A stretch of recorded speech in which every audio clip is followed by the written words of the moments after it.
Bienvenue dans une nouvelle vidéo du challenge Deviens meilleur avant 2025. Ici, on se dépasse chaque lundi, mercredi et vendredi de décembre pour créer la vie qu'on mérite. Si tu veux avancer, te libérer de tes blocages et retrouver la sérénité, tu es exactement où tu dois être. Aujourd'hui, on s'attaque à un obstacle qui touche beaucoup d'entre nous, l'anxiété. Alors reste bien jusqu'à la fin parce que chaque astuce pourrait transformer ton quotidien. Imagine un moment où tu te sens calme, en contrôle et où l'anxiété ne dirige plus tes journées. C'est possible. Que tu sois submergé par les obligations, les imprévus ou les peurs, il existe des solutions simples et efficaces pour retrouver ta sérénité. Dans cette vidéo, je vais te partager 5 méthodes puissantes et prouvées pour arrêter de stresser et reprendre le contrôle de ton esprit. Reste bien jusqu'à la fin parce que je vais te donner un exercice pratique que tu pourras faire dès aujourd'hui pour te sentir plus détendu. Les amis, j'espère que vous allez bien. Bienvenue dans une nouvelle vidéo Deviens meilleur avant 2025.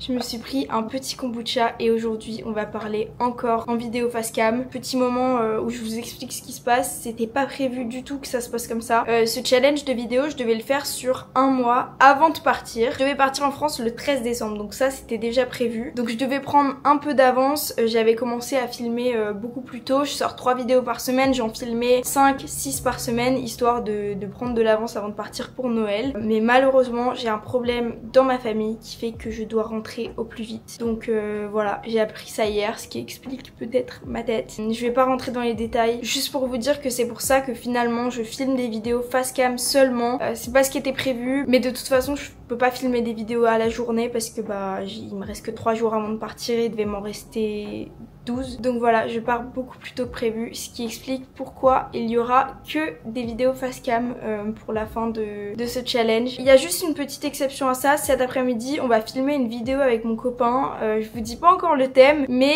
je vous dis juste que bon, ça fera un petit changement dans la vidéo de... Bon, je sais plus du tout quel jour, mais la prochaine vidéo, ce sera une vidéo avec mon copain, je pense, à la plage ou dans un café où on parlera d'un sujet en particulier. Voilà, c'était le petit moment explication. On en revient à la vidéo, partie 1. Comprendre ce qu'est l'anxiété. L'anxiété, c'est comme une alarme qui se déclenche dans notre cerveau quand on perçoit un danger, même s'il n'y en a pas réellement. Elle nous pousse toujours à s'imaginer le pire et peut carrément nous bloquer dans nos actions quotidiennes. Par exemple, avant un oral ou une réunion, on peut se dire « et si je me trompe, tout le monde va me juger ». Le résultat, c'est que tu transpires, ton cœur s'emballe, tu te sens paralysé et au final, c'est un vrai moment de souffrance. Ça peut même se déclencher plusieurs jours avant pour les gens qui sont vraiment anxieux. Donc ça fait littéralement souffrir ton corps et c'est pour ça que dans cette vidéo, on va voir ensemble ce qu'on peut faire pour essayer de calmer l'anxiété. Partie 2, les 5 méthodes pour essayer d'arrêter de stresser. En premier, la respiration profonde. Quand tu ressens du stress, la réaction normale, c'est que ta respiration devienne courte et rapide. Et ça envoie un signal d'urgence à ton cerveau. Dans ce cas-là, tu peux essayer de reprendre le contrôle avec une respiration consciente. Alors, des exercices de respiration, franchement, il y en a à l'appel. Je vais vous donner, moi, celui qui me calme depuis que je suis toute petite. Quand j'étais petite, j'ai eu une période où je ne dormais pas. J'arrivais juste pas à dormir. Bon, maintenant je dors comme un bébé à 23h, ça c'est autre chose. Quand j'étais petite, j'ai eu une période où j'étais complètement insomniaque. J'arrivais juste pas à dormir. Je passais des nuits blanches, même sans écran, à juste de 22h dans mon lit, 23h dans mon lit, à 5h du matin, à ne pas réussir à fermer l'œil. Ce qui fait que des techniques de respiration, j'en ai testé. Et il y en a une pour moi qui marche, que j'ai découvert du coup il y a très longtemps. C'est, je crois que ça s'appelle 4, 7, 8. Dans des moments où vous êtes stressé, avant un oral, moi je sais que je l'ai beaucoup fait avant les oraux parce que du coup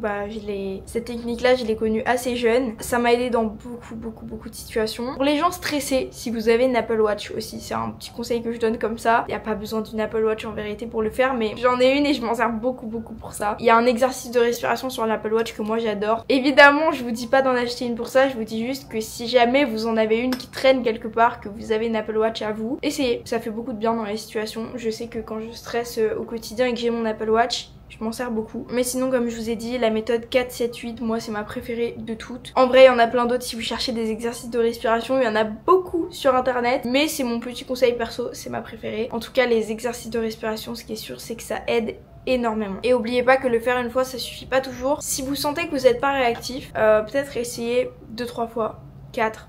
N'importe, mais vous répétez l'opération. Exercice numéro 2, bouger pour évacuer le stress. L'exercice physique, ça libère littéralement les hormones du bonheur. Donc clairement, ces hormones-là, elles aident à réduire l'anxiété. On n'aurait pas l'impression, enfin on le sait tous, c'est quelque chose qui est difficile à mettre en place quand on est anxieux ou qu'on a une période où on n'est pas bien, de se forcer à bouger. Il faut vous laisser des moments pour juste être triste, ça c'est sûr. Si vous venez d'apprendre une mauvaise nouvelle ou quoi que ce soit, ça c'est normal. Mais il y a un moment aussi, si juste vous ressentez beaucoup d'anxiété tous les jours, bouger, faire de l'exercice physique, incorporer ça à votre journée, ça peut vous aider. Moi je le vois en vrai les jours où je vais courir le matin, mais qu'est-ce que je suis moins stressée. Bon du coup ce matin j'y suis pas allée parce que je dois filmer un max de vidéos avant de partir. Il m'en reste 3 à filmer là ce matin et une cet après-midi, comme ça j'aurai fini et il me reste demain et après-demain à Bali et après je pars. Voilà, en tout cas moi ça m'aide beaucoup. En troisième, on a le pouvoir de l'écriture. C'est vraiment sous-estimé, mais des fois l'anxiété ça vient juste du fait qu'on a trop de pensées qui s'entremêlent dans notre tête.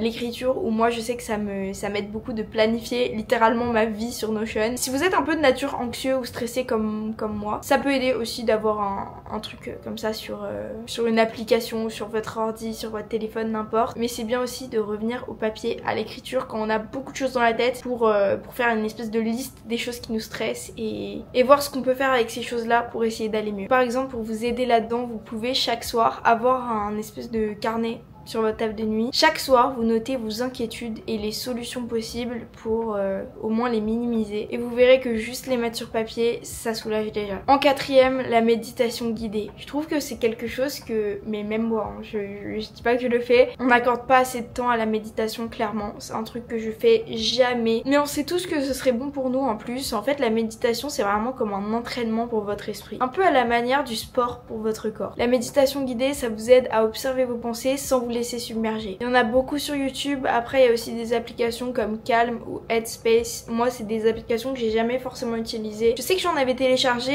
et comme elles étaient payantes, j'avais arrêté ou j'avais pris l'abonnement gratuit, enfin l'essai gratuit. Vous pouvez vous intéresser à ça, mais voilà, c'est vous qui voyez, sinon il y a des choses gratuites sur YouTube. Cinquième partie, pratiquer la gratitude. Quand on se concentre sur ce qui va bien, je sais que c'est dur à faire quand on a des moments où ça va pas, mais en quelque sorte, même si vous n'avez pas l'impression sur le moment, ça détourne un peu votre attention de ce qui va pas. Encore une fois, avec le carnet sur la table de nuit, chaque matin ou chaque soir, tu peux t'entraîner à écrire 3 choses pour lesquelles tu es reconnaissante. Ça peut être vraiment aussi simple que j'ai vu un ami aujourd'hui, ou j'ai mangé un bon repas, ou j'ai une famille, ou je suis en vie. Des choses aussi simples que ça, c'est les choses les plus simples comme ça qui sont les plus importantes dans la vie et il n'y a pas besoin d'aller chercher très loin. Comme vous l'aurez vu, c'est pas des méthodes magiques, c'est des choses dont vous avez déjà entendu parler, mais la vérité c'est que dans la plupart des domaines, la clé est juste devant vous et il faut juste la prendre pour ouvrir la porte. Il n'y a jamais besoin d'aller chercher très très loin. Souvent on attend d'une vidéo comme ça d'apprendre des secrets qui changeront absolument notre vie, mais la vérité c'est qu'il n'y a que vous qui pouvez essayer de changer votre vie en commençant par des petites actions, c'est le plus important. Donc je récapitule ce que j'ai dit: la respiration profonde, bouger pour évacuer le stress, le pouvoir de l'écriture, la méditation guidée et pratiquer la gratitude. Ça paraît simple, mais par exemple la méditation, on a toujours entendu parler de ça et vous comme moi peut-être que vous le faites et dans ce cas là vous avez raison, mais je pense qu'on est beaucoup à en avoir entendu parler comme moi, à avoir peut-être essayé 1 ou 2 fois et à avoir tout de suite arrêté. C'est un truc que je devrais mettre en place beaucoup plus souvent dans ma vie, ça m'aiderait beaucoup, je le sais en plus. Maintenant je vais vous parler de livres qui peuvent beaucoup vous aider. Est-ce que vous avez déjà entendu parler des livres audio? Sûrement si vous regardez mes vidéos développement personnel, c'est un truc dont je parle souvent. Ça permet d'acquérir des connaissances tout en faisant autre chose, par exemple en étant au travail ou en étant au bord d'une piscine, en faisant votre sport, ça peut être n'importe quand. Je trouve ça super personnellement, bon c'est pas du tout un partenariat, j'ai un lien affilié Amazon Audible qui vous permet d'avoir un livre gratuit. Donc si le sujet de cette vidéo vous intéresse et que vous aimeriez écouter un auteur en parler dans un livre audio, je peux vous proposer quelques livres audio à aller écouter dans votre journée après cette vidéo, n'importe, par rapport à ce sujet. Donc en premier je peux vous proposer un livre qui s'appelle Comment venir à bout du stress et commencer à vivre. Si vous avez regardé cette vidéo, le sujet vous parle sûrement. Ce livre là est disponible sur Amazon Audible, donc je vous mets le lien en description